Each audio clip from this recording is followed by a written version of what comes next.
当时光静悄悄地流逝，很多时候面对事过境迁，总有许多无奈，因此永恒才显珍贵。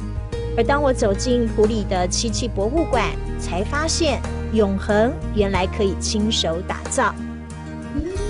怎么样？哎，我好好奇哦，两黑做嘛该用途啊？哦，这个是以前在割漆哦，山上割漆的工具，还有出口的一些 mark。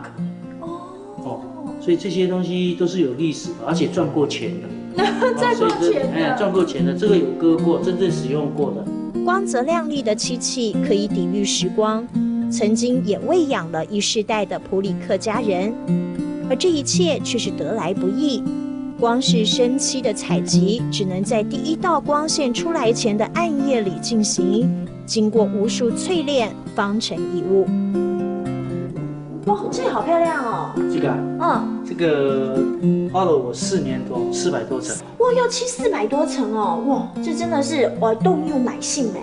老师傅轻松说出的300-400层，却是创作者在时光和灵感间捕捉下无数个最美的瞬间。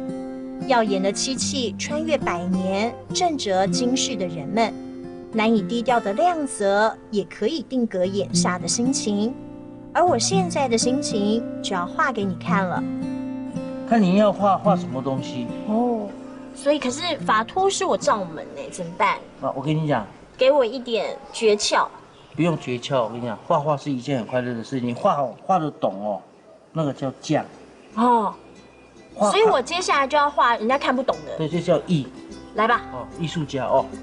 老师，我觉得法秃动用乃性哎。